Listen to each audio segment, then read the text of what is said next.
This is directional overcurrent relay trainer. This relay is numerical relay.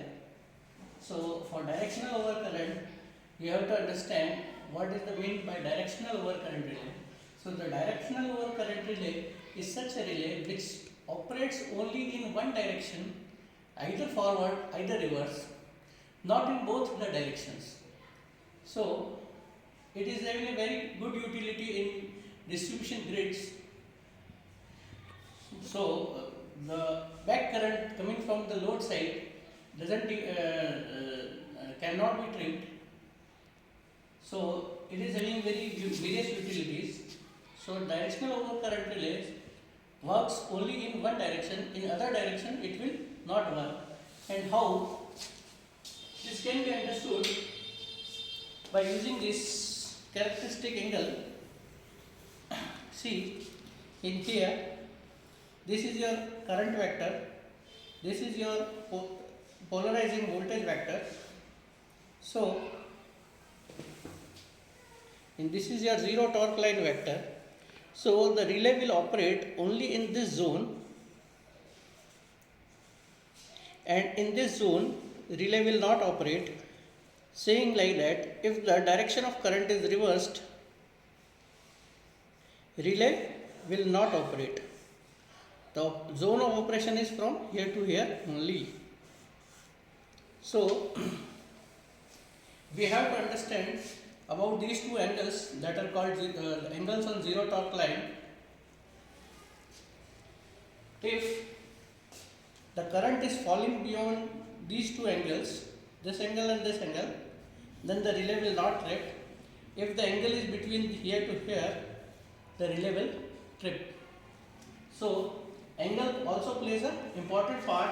Here also we can see on the LCD screen the angle is showing.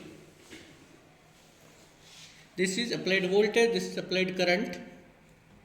This is angle is also showing here. Now when we will apply the current or voltages, the angle will show here. First of all, we will do the programming for this particular relay. Then we will see the operation of directional overcurrent in both the directions, forward and reverse. So for the programming, let's do the programming of this particular directional overcurrent relay. Press this central switch for 5 seconds. It will ask for password. The default password is 1000. It will ask for yes and no. Configuration, yes, we type of relay 5, that is right. Primary 5, reset lockout 1, PT primary 110, phase overcurrent. We don't want phase overcurrent, but let's check 2 amperes. The IDMT curve is second type. Low set is 0.5, that is our set current would be 2.5.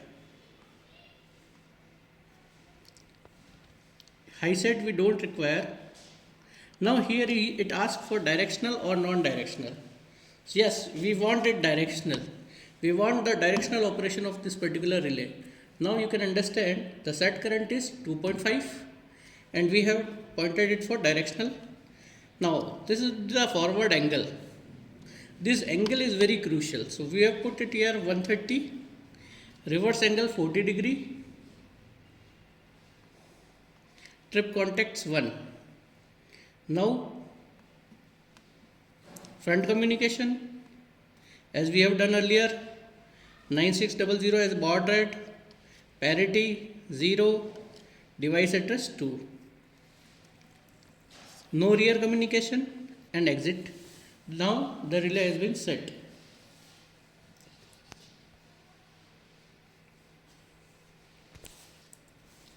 Now we will start, but before that we will check for the operation in which direction it is operating and which direction it is not operating. So first